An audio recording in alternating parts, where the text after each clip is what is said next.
Hello viewers, আজকের ভিডিওটা আমার পলিটেকনিক কলেজের ভাই বোনদের জন্য। তো department of technical education and training and skill ডেভেলপমেন্টের তরফ থেকে রাজ্যের প্রত্যেকটা পলিটেকনিক কলেজের প্রিন্সিপাল এবং প্রিন্সিপাল ইনচার্জদের পাঠানো হয়েছে একটি নতুন মেলের বিষয়বস্তু তোমরা এই মুহূর্তে দেখতেই পাচ্ছ, processing of pending student credit card application.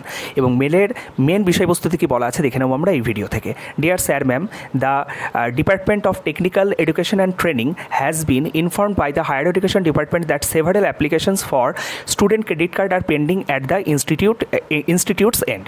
তাহলে বলা হচ্ছে হায়ার এডুকেশন ডিপার্টমেন্ট থেকে এটা কিন্তু জানানো হয়েছে department of technical education and training ডিপার্টমেন্টকে যে পলিটেকনিক কলেজগুলোতে যে স্টুডেন্টরা ক্রেডিট কার্ডের জন্য অ্যাপ্লাই করে ইনস্টিটিউট লেভেল থেকে কিছু কার্ড কিন্তু এখনও পর্যন্ত অ্যাপ্লিকেশন কিন্তু পেন্ডিং হয়ে আছে।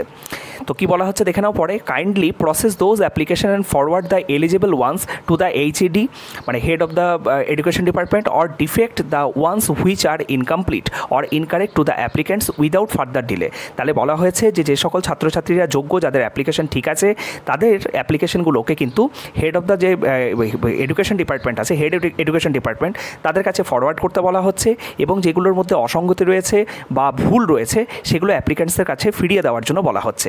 তো ডিউ টু সিকিউরিটি রিজন কোন কলেজের কতগুলো করে অ্যাপ্লিকেশন পেন্ডিং আছে সেটা তোমাদের আমি দেখাতে পারছি না, কিন্তু অল ওভার যে নাম্বারটা আমাদের রাজ্যে টোটাল মানে বিভিন্ন যে পলিটেকনিক কলেজগুলোতে যে পেন্ডিংয়ের সংখ্যাটা এসছে সেটা হলো 119। 119টা এরকম ক্যান্ডিডেট আছে বিভিন্ন প্রাইভেট এবং গভর্নমেন্ট পলিটেকনিক কলেজ মিলে, যাদের কিন্তু এই যে স্টুডেন্ট কার্ড যারা অ্যাপ্লাই করেছিল তাদের কিন্তু এই অবস্থায় অ্যাপ্লিকেশন পেন্ডিং জায়গায় রয়েছে। সিনসিয়ারলি রিগার্ডস এবং ধন্যবাদ কিন্তু জানানো হচ্ছে সকলে। এই ছিল ছোট্ট একটা আপডেট। সকলে ভালো থেকো, সুস্থ থেকো। Thank you.